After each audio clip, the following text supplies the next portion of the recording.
Shalom, bien-aimés de Dieu, je vous salue dans le nom de Jésus, notre Seigneur et Sauveur. Mon frère, ma soeur, ce matin, jeudi 15 juin 2023, un nouveau jour qui s'est levé pour toi et moi. Nous voulons dire merci à notre Seigneur qui nous a accordé cette grâce.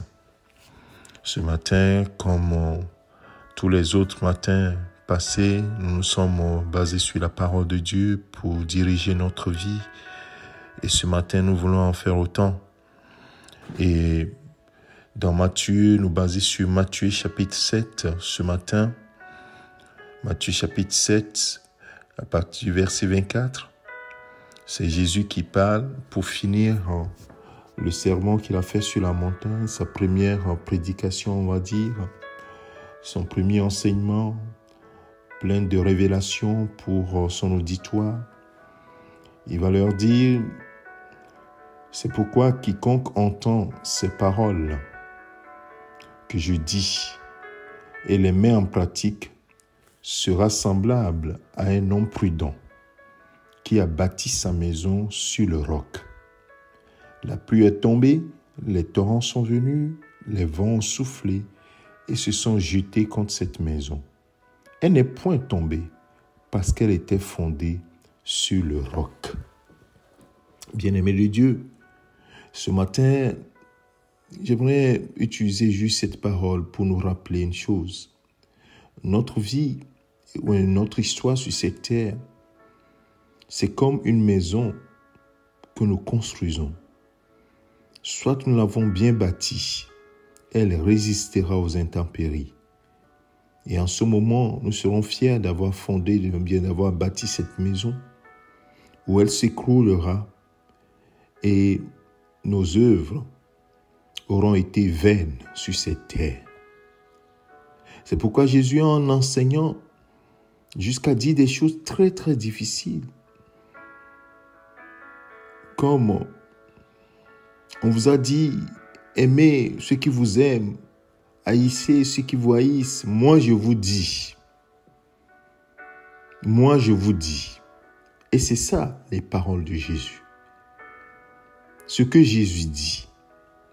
Il y a ce que le monde pense, ou bien ce que même les anciens avaient essayé d'appliquer. Jésus dit: maintenant, moi je vous dis ce qu'il faut faire. Parce que Jésus, lui, il est le chemin. Il est la vérité. Il est la vie. Pas un chemin, pas une vérité, pas une vie, mais la vérité, le chemin et la vie. Bien-aimés de Dieu, si nous voulons que notre maison résiste aux intempéries, parce que les intempéries viendront dans notre vie assurément, les vents vont souffler, que nous le veillions ou pas. Si tu le veux ou pas, les vents vont souffler. Si tu le veux ou pas, les tempêtes vont s'élever contre toi.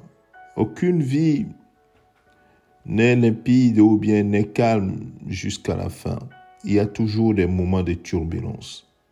En réalité, on bâtit pour ces moments de turbulence, pour que quand ces moments arrivent, la résistance de la maison soit évaluée, on va dire. Et donc, bien-aimé de Dieu, de la façon dont tu as bâti, on verra si cette maison résiste ou pas. Est-ce que tu bâtis ta maison ou ta vie sur la parole de Dieu, sur les paroles de Jésus? Jésus, il a révélé ses paroles, ses enseignements dans les évangiles.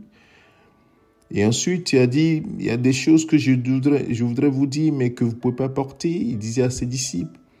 Mais quand le Saint-Esprit sera là, il vous dira des choses.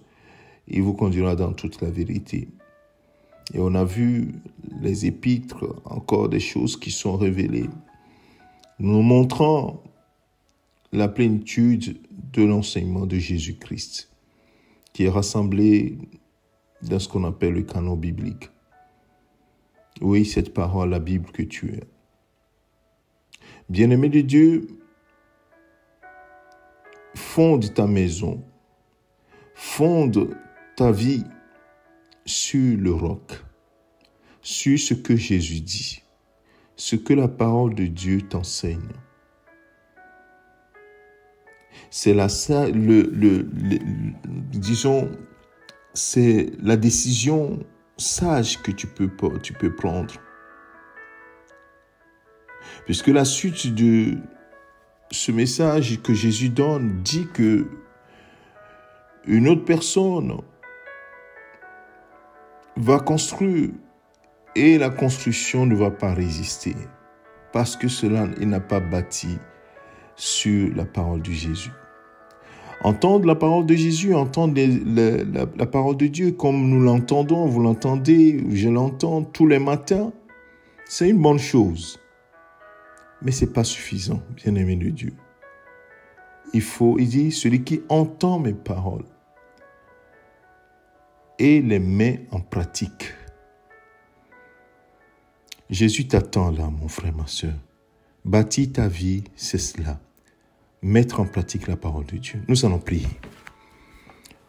Père, nous voulons te remercier pour ta fidélité et ton amour pour nous. Et ce matin, tu nous rappelles encore comment nous devons mettre en pratique ta parole, la parole de ton Fils Jésus-Christ que tu as envoyé et qui t'a révélé à nous.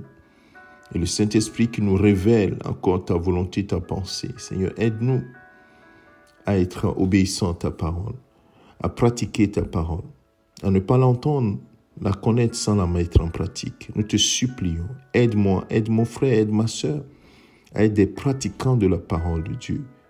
Merci Seigneur, parce que tu crées par ton Esprit Saint le vouloir et le faire en nous. Et nous te remercions, parce que ce matin, nous voulons que Seigneur, tu crées en nous le faire. Nous voulons pratiquer ta parole. Merci Seigneur. Alléluia. Amen. Mon frère, ma soeur, que le Seigneur te bénisse. Je te souhaite une excellente journée. Médite ces paroles qui sont simples. Et pose-toi les bonnes questions. Et tu verras que tu changeras la façon d'agir. Amen. Que le Seigneur te bénisse. C'est ton serviteur, le pasteur Alexandre. Amen.